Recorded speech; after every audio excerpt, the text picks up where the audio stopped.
Olá, tudo bem? Sejam bem-vindos. Meu nome é Karina Guidoni, sou enfermeira, especialista em saúde da família e hoje vamos falar sobre o calendário de vacinação do idoso.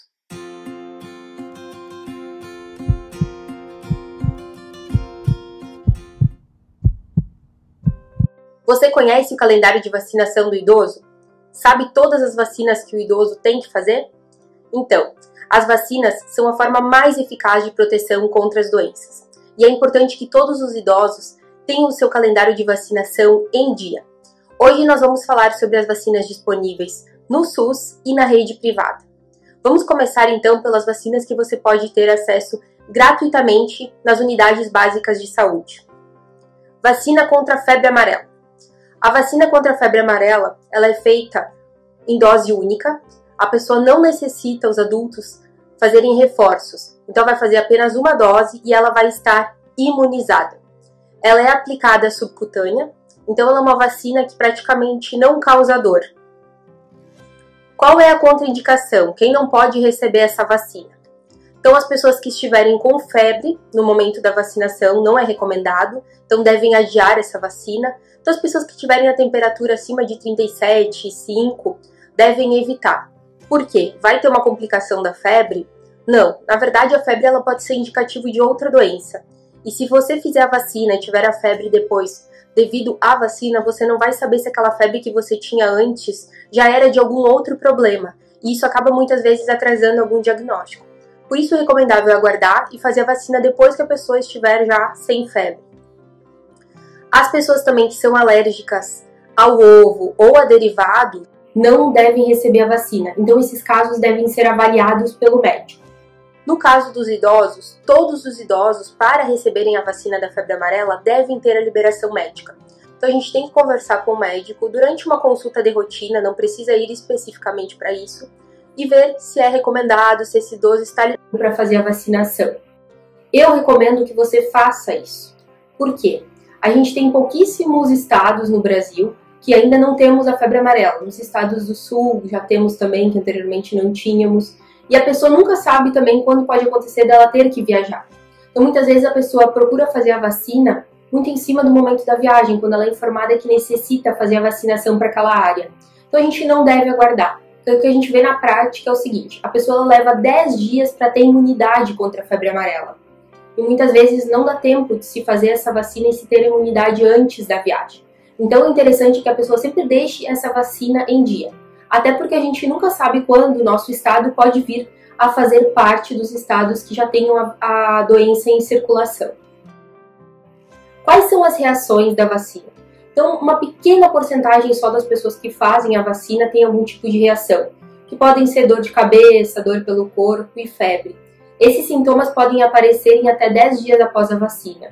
Se a gente tiver esses sintomas, vai tomar um antitérmico, um analgésico, enfim, se for necessário vai consultar com o médico. Esses sintomas passando, geralmente em poucos dias a gente já tem controle desses sintomas e fica tudo ok.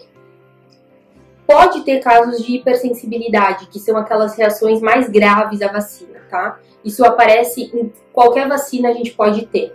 Então esses casos a gente deve observar, é quando a pessoa tem um processo alérgico a um dos componentes da vacina. Então ela pode começar a ter alguma dificuldade respiratória, manchas vermelhas pelo corpo que podem começar a coçar. Então é interessante nesses casos que a pessoa procure o hospital porque ela está tendo uma reação alérgica. Mas no caso da vacina da febre amarela, como nas outras vacinas, isso é raríssimo. Então o mais importante realmente é ver se ela está liberada e fazer a vacina, não aguardar. A eficácia da vacina. Então essa vacina ela tem uma cobertura de 97%, é excelente. Então as pessoas que fazem a vacina realmente elas ficam prevenidas contra a febre amarela. A disponibilidade. Como ela é uma vacina que ela dura algumas horas após aberta, então geralmente os municípios menores não oferecem ela todos os dias, porque acaba se perdendo uma quantidade de vacinas. Então eles tentam centralizar, para um dia da semana específico, para que eles possam ocupar todo o frasco, otimizar essas doses. Então você deve informar-se no seu município sobre quais os dias que essa vacina está disponível antes de procurar a unidade de saúde. A febre amarela em si. Então ela é uma doença infecciosa causada por um vírus. ela é transmitida através da picada do mosquito infectado. Então, ela não passa de pessoa para pessoa, somente através da picada do mosquito que está infectado. Quais são os sinais e sintomas? Então, como a gente percebe que pode estar com a febre amarela? A pessoa vai ter febre, com calafrios, dor de cabeça muito intensa, dores musculares, pode ter náuseas, vômitos, começa com fraqueza. Uma parte das pessoas, então, infectadas acaba indo para a forma mais grave da doença, que é a icterícia em si, que é aquele amarelão na pele, no branco dos olhos também. E ela pode evoluir, então, para uma hemorragia gastrointestinal e, em alguns casos, a pessoa pode entrar em choque e virar óbito. Vacinação contra hepatite B. Então, a vacina contra hepatite B, ela é realizada em 3 doses. A pessoa vai receber a primeira dose, após 30 dias a segunda e após 6 meses da primeira a terceira dose. Ela tem uma eficácia muito alta, de 80%. Então, é importante que as pessoas que ainda não têm completo o esquema dela o façam, tá? Como isso ocorre? Às vezes a pessoa só recebeu 1 ou 2 doses da vacina. Não tem problema. Ela tem direito a completar esse esquema e a partir dali ela vai ter imunidade. Então, mesmo que você só tenha feito 1 dose de hepatite, você pode dar sequência. E quem não fez, é importante que faça. Quais são as contraindicações? Então, só mesmo se a pessoa tiver febre no momento da vacinação ou for, na verdade, alérgica a algum dos componentes da vacina. A forma de aplicação ela é intramuscular, então pode causar um pouquinho de dor no local ali no momento da aplicação, mas é pouca, né? Não é um motivo para se deixar de fazer a vacina.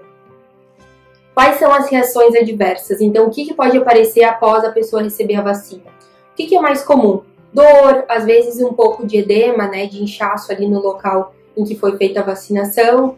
E em alguns casos mais raros, mas são pouquíssimos mesmo, a pessoa pode ter náusea, vômito e algum tipo de dor abdominal após receber a vacina e até mesmo febre. Reações incomuns, então, pode aparecer então em menos de 1% das pessoas que recebem a vacina, pode ter tontura, dor muscular e alguns sintomas parecidos até com os da gripe. Então a pessoa tem que ficar atenta se foi logo após ela ter feito a vacina, se está dentro desse período, para saber que pode estar relacionado com a vacina. A gente vai ter então essa imunidade que eu falei antes, que ela é bem alta, geralmente 1 mês após a gente completar todo o esquema de vacinação. Então depois que eu começo o esquema, como ele leva 6 meses, 1 mês após é que daí sim, se eu fizer o exame, eu vou verificar a presença de anticorpos no meu organismo. Quem já fez 3 doses não precisa repetir. A hepatite B, então, ela é uma doença causada por um vírus. Ela atinge principalmente, então, o fígado. E a transmissão, ela ocorre através do contato de sangue, saliva, secreções, então, sêmen, secreção vaginal, né? Ela é bastante comum a sua transmissão na relação sexual. Por isso que é importante o uso do preservativo para a gente se prevenir das outras doenças sexualmente transmissíveis e da hepatite B. Quais são os sintomas que a pessoa apresenta, então, quando ela tem a hepatite B? Ela vai apresentar, muitas vezes, cansaço, tontura, enjoos e vômitos, febre, dor abdominal e também a icterícia, porque como atinge o fígado, a pessoa também vai ter uma deficiência nas atividades do fígado e ela pode apresentar esse amarelão, então, a icterícia que nós chamamos na pele e nos olhos. É importante que as pessoas saibam que o SUS ele oferece gratuitamente o teste rápido para a hepatite B. Então você pode procurar uma unidade de saúde, pedir para fazer esses testes. Esses testes eles são feitos de forma gratuita, ficam prontos na hora. E se você já tiver a hepatite, você já vai poder consultar para ver como realizar o tratamento, ter a orientação médica. E caso você ainda não tenha hepatite, aí sim você vai realizar a vacina para que você tenha proteção e caso tenha contato com a doença, ela não se desenvolva no seu organismo porque você vai estar protegido. Qual a disponibilidade dessa vacina? Então essa vacina, como ela é uma vacina que dura por muito mais tempo, após aberta, ela está disponível diariamente nas unidades de saúde. Então, na verdade, a pessoa só deve procurar a unidade com a sua carteirinha de vacinação para recebê-la. Vacina contra a influenza. Então, a vacina da gripe, que tanto nós falamos, muitos idosos têm algumas restrições, porque em algum momento ele fez a vacina e teve sintomas da gripe depois e associou. O que acontece é que a gente sabe que depois que a gente tem um contato com a doença, ela fica por alguns dias incubada no nosso organismo. E pode ter acontecido do idoso ter recebido a vacina e em seguida ter desenvolvido a gripe, mas na verdade ele já estava com a doença incubada. Então é importante que a gente tente orientar os idosos, esclareça isso para que eles façam a vacinação. Porque ela é muito importante, vai prevenir de pneumonia e a gente vai falar mais adiante quão grave é a pneumonia relacionada aos idosos. Então a vacina da influenza tem que ser feita anualmente, em dose única, né? Então todos os anos ela é revista e ela é realizada através dos vírus que a gente teve circulando no ano anterior. Geralmente ela é trivalente, então é para 3 tipos, né? Que são os principais da gripe. Ela somente é contraindicada, então, se a pessoa tiver febre, tem que ser avaliado também nos casos da pessoa que for alérgica ao ovo também. E se tiver alergia a algum componente da vacinação. Mas daí tem que se ver qual é o benefício da vacina e muitas vezes ela pode até ser aplicada dentro do ambiente hospitalar, se for o caso. A via de administração, então, ela é intramuscular, pode causar uma pequena dor ali no momento. E após, ela costuma apresentar, em uma pequena parte dos casos, até 15% das pessoas que receberam a vacina podem ter dor local, edema, algum tipo de reação local, mas que vai passando, não costuma durar muito mais de 1 ou 2 dias. Pode ter em alguns casos também febre, mas daí vai tomar o analgésico, o antitérmico, enfim, e vai controlar esses sinais. A questão da hipersensibilidade. Então, reações anafiláticas à vacina, elas são muito, muito raras. Mas como eu falei antes, a gente vai observar a pessoa até 2 horas após ela receber a vacina. Isso é mais comum a gente ver se for a primeira vez que a pessoa vai receber a vacina. Então, a gente tem que ficar mais atento. Quem já fez essa vacina, a gente sabe que dificilmente, se não teve nenhum sintoma, nenhum sinal, é alérgico à vacina. Qual é a eficácia da vacinação contra a gripe? Então, a gente costuma ter a imunidade 2 semanas, geralmente, após a aplicação da vacina, é que a gente já vai ter os anticorpos no nosso organismo. Por isso que até lá a pessoa também, se tiver contato com a gripe, ela pode ter, desenvolver a doença, porque o organismo dela, mesmo ela tendo recebido a vacina, ainda não está protegido porque não se passou esse tempo. Então, pelo menos 2 semanas a gente precisa para formar anticorpos, para a gente estar prevenido contra a gripe. E mesmo assim a gente sabe que existem vários outros tipos de gripe, não é porque a pessoa fez a vacina que ela não vai ter gripe. É importante que a gente também converse com o idoso sobre isso. A duração da vacina, ela é de 6 meses até 1 ano, e a gente vai ter o pico máximo de proteção até 4 meses após a vacinação. Depois os anticorpos vão decaindo e a gente vai perdendo essa imunidade. A transmissão, então, da gripe, a gente sabe que ela ocorre através das gotículas, né? Então, a pessoa que tiver contato pode ser através da fala, tossiu, espirrou, algum objeto que tinha gotículas ali também, secreções, e a gente teve contato, a gente também pode estar se contaminando. Então, é importante que a gente, no inverno, procure manter as janelas abertas. Sempre que alguém for tossir, for cobrir deve cobrir a boca e o nariz. Se sair com sintomas gripais, sair utilizando a máscara. Tudo isso é muito importante para prevenir a transmissão da gripe. Quais são os sintomas, então, da gripe? Calafrios, mal-estar, tosse, coriza, dores pelo corpo, febre. A eficácia dela. Então, ela tem uma eficácia, os estudos comprovam, de 70%. Então, nem todo mundo que receber a vacina vai ter essa proteção, porque a gente vê que ela não é uma proteção máxima. Mas 70% é um bom número, então vale a pena e a gente deve sim fazer. As doenças respiratórias, então, que são as causadas pela gripe, elas tiveram no ano entre 2015 e 2017, foram responsáveis por 200 mil óbitos por pneumonia no nosso país. Desses, 80% foram de idosos. Por isso, da importância do idoso realizar a vacina contra a gripe. Vacinação antitetânica.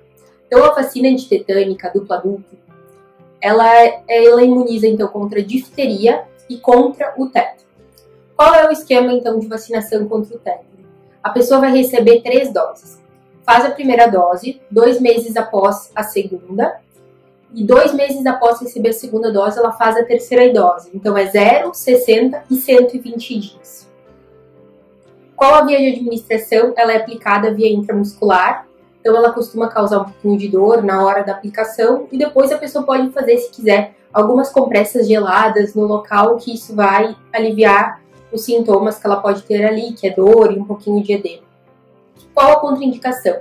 Então não deve receber a vacina contra o tétano a pessoa que estiver com febre no momento da vacinação, então vai adiar a vacina. Se ela for alérgica a algum dos componentes da vacina, então também não é recomendado. Quais as reações adversas? Então a pessoa pode ter ali no local da aplicação. O que é mais comum? É o edema, né, o inchaço local, a dor, uma vermelhidão, e isso costuma durar até alguns dias. Então a pessoa pode fazer logo após a vacina, como eu falei anteriormente, as compressas frias e, se for necessário, tomar um analgésico, então, para ter um alívio desse sintoma. Hipersensibilidade. Então, esses casos são bem raros. Algumas pessoas podem ter, após a vacinação, então, uma reação alérgica, como nós falamos anteriormente, que aparece geralmente no máximo em 2 horas após a vacinação, e nesses casos é recomendado, então, que ela procure atendimento médico. Ela pode vir, então, a ter uma febre alta, ter uma dificuldade respiratória. Então, nesses casos, vai procurar o atendimento médico para receber a medicação o mais breve possível para se ter controle desses sintomas. Qual a eficácia, então, da vacina contra o tétano? É altíssima. Então, entre 97% a 100% das pessoas têm a imunidade contra o tétano após receberem o esquema completo de vacinação. O tétano, então, ele é uma infecção bacteriana grave, tem como característica os espasmos musculares. No começo, então, a pessoa pode ter espasmos da musculatura, né? E isso vai progredindo. Ela é uma doença contagiosa? Não. Ela não é uma doença que se passa de pessoa para pessoa.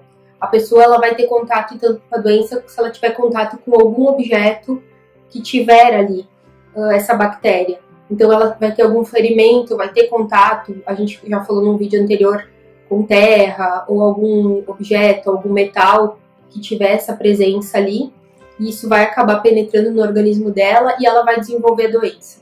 Então, quais são os sintomas do tétano?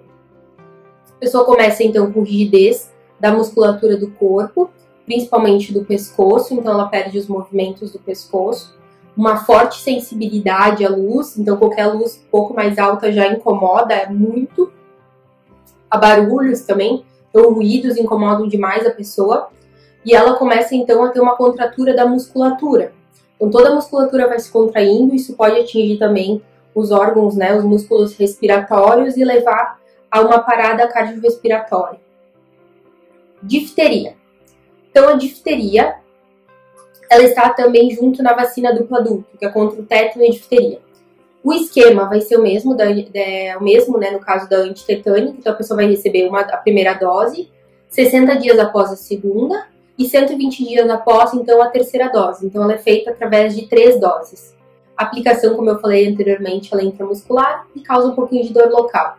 As reações vão ser as mesmas, então, que a gente tem lá sobre o tétano. Então, que tipo de reação a pessoa vai ter na vacina duplo adulto? A dor local, o edema, né, a vermelhidão.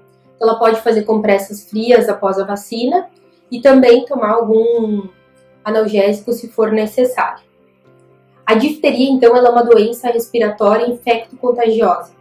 Ela é causada por um bacilo que se instala nas amígdalas, faringe, laringe, nariz e, em alguns casos, na mucosa da pele. Ela é contagiosa? Sim. A transmissão ocorre pelo contato direto de pessoa para pessoa. Então, através das gotículas contaminadas. Então, pode ser através da fala, da tosse, ao espirrar ou algum objeto que tiver também essas gotículas, essas secreções respiratórias. Quais são os sintomas da difteria?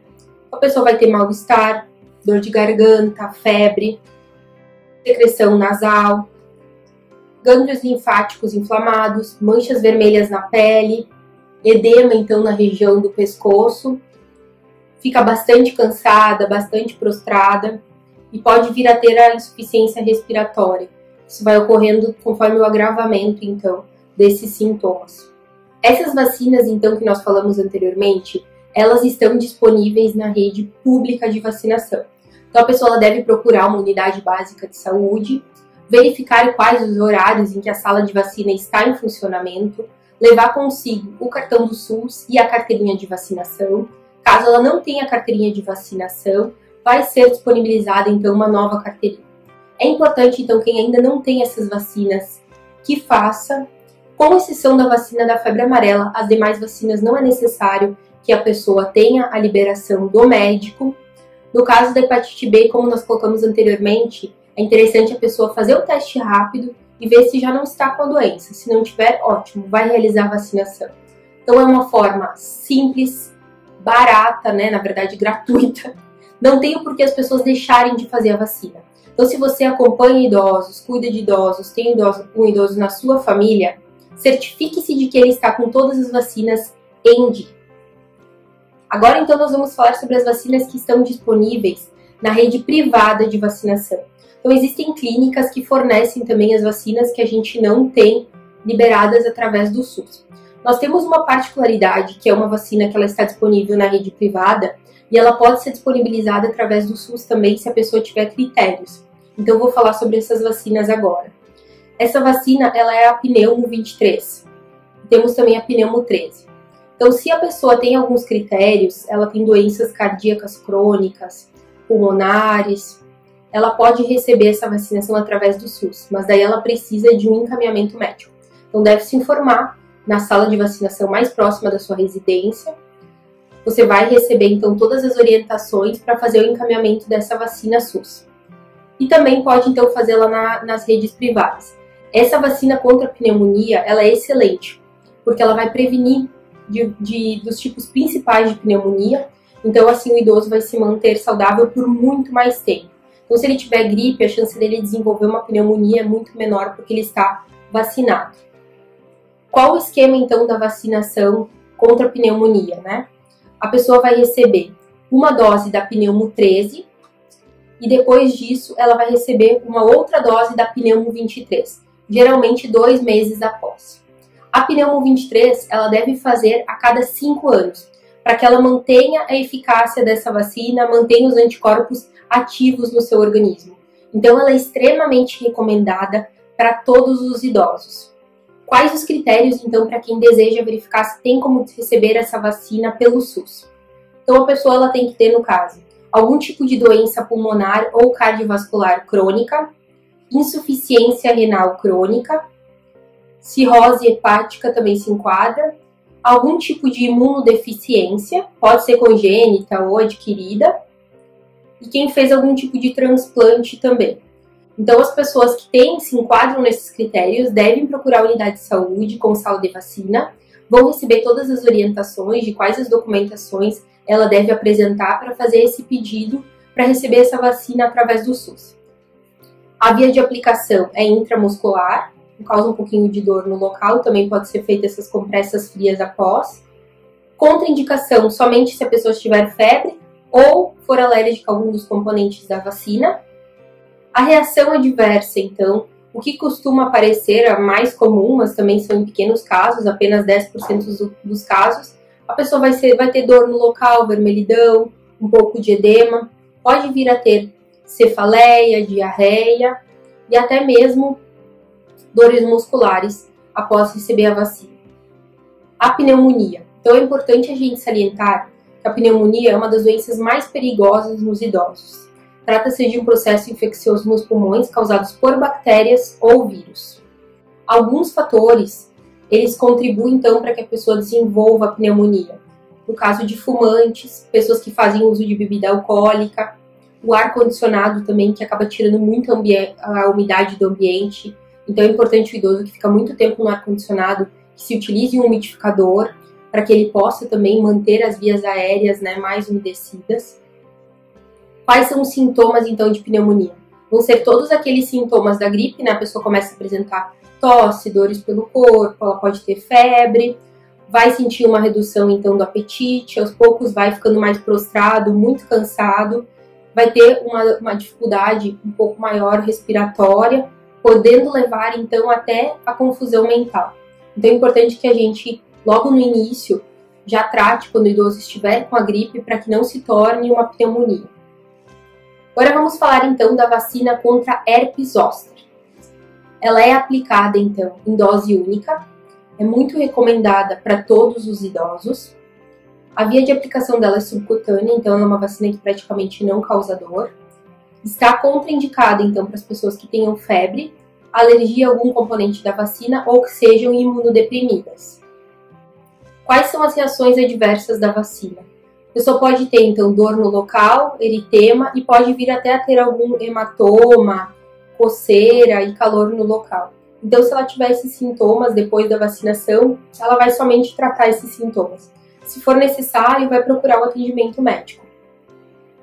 A eficácia da vacina contra herpes zoster, ela é de aproximadamente 50%. Então, ela é popularmente conhecida como cobreiro. É causada, então, pelo varicela zoster vírus, o mesmo que causa a varicela. Então, a varicela ela ocorre com mais frequência na infância e resulta da infecção primária. Já a herpes zoster ela é mais comum, então, nos idosos e ela tem origem na reativação do vírus, após a primeira ocorrência da varicela. Então, aquela pessoa que teve contato com a varicela, a catapora, na infância, ela pode depois, quando ela for idosa e tiver sua imunidade comprometida, ter novamente esses sintomas e vai aparecer, então, na forma de herpes, que é conhecido, então, como eu falei anteriormente, como cobreiro. Quais são os sintomas, então?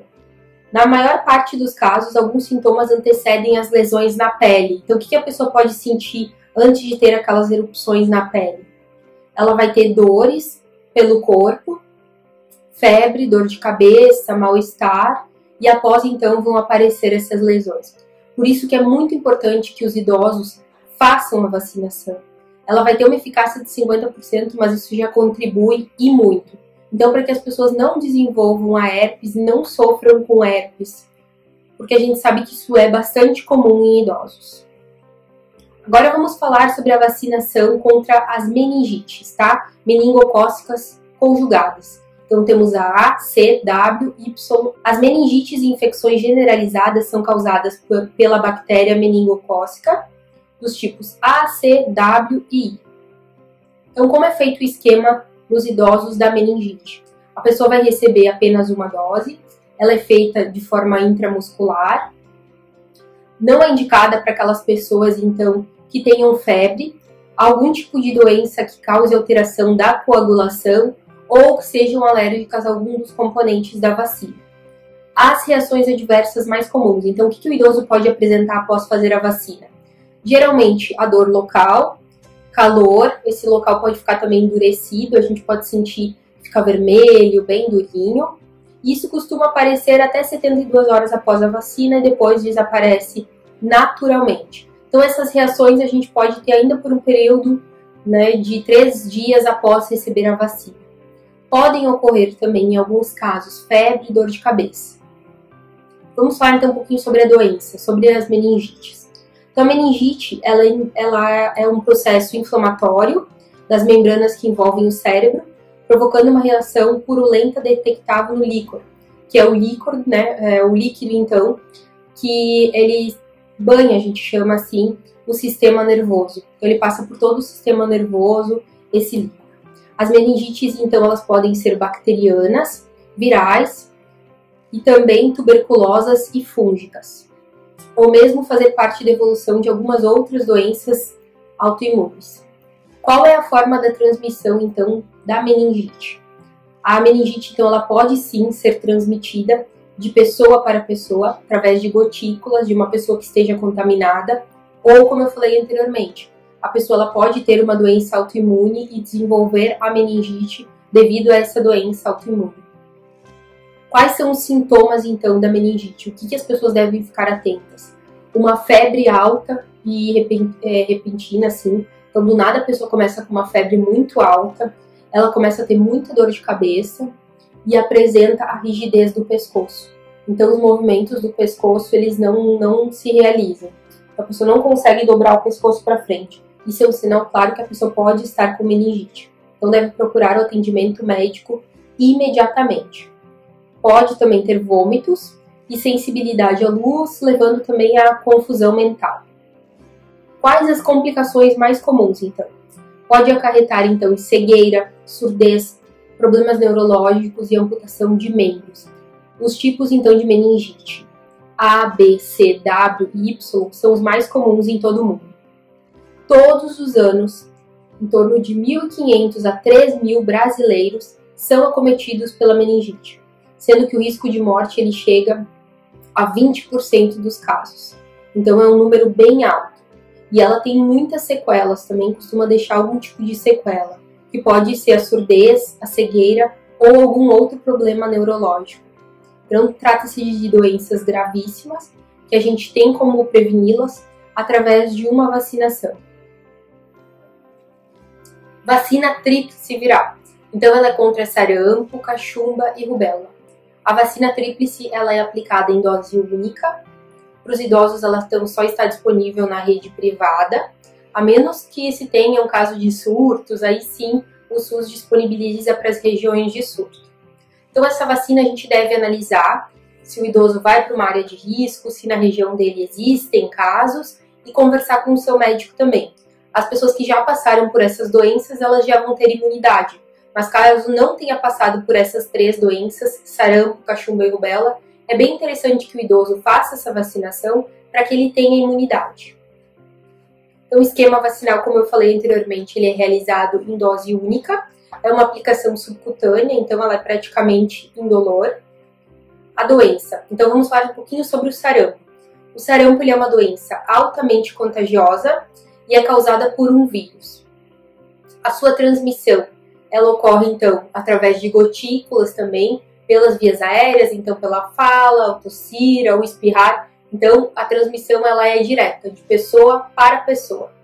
Quais são os sintomas do sarampo?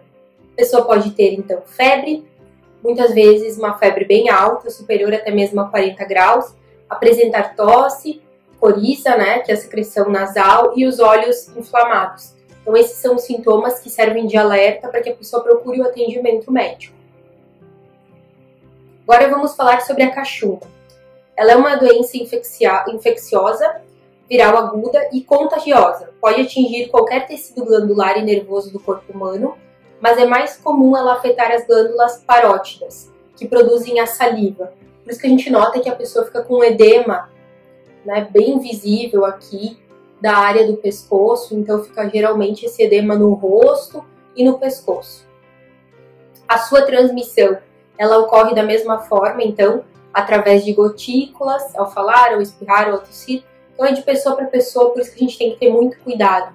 Quando a pessoa está com a doença, então, não ficar circulando para que ela não contamine mais pessoas.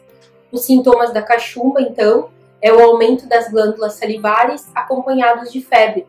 Ela vai ter uma temperatura acima ali de 37,5, muitas vezes bem mais alta do que isso. A rubéola.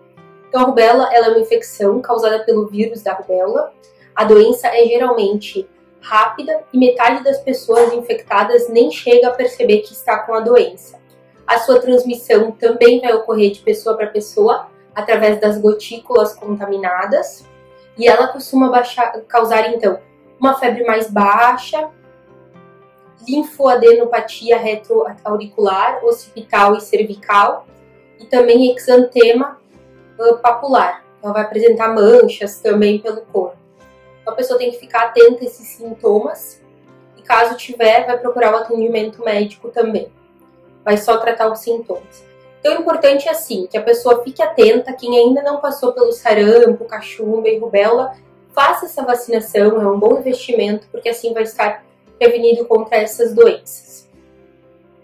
Então hoje nós falamos sobre o calendário básico de vacinação do idoso, todas as vacinas que estão disponíveis do SUS e também, quem tiver interesse, aquelas que estão disponíveis na rede privada. É importante que todos os idosos tenham as vacinas em dia para que não desenvolvam essas doenças, né? Não sofram com essas doenças. Caso você tenha dúvidas sobre essas doenças, também nós temos um outro vídeo falando só sobre essas doenças aqui no canal. Então por hoje é isso.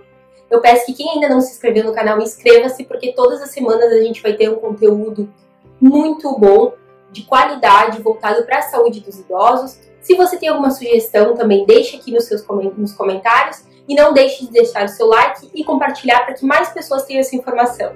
Até mais!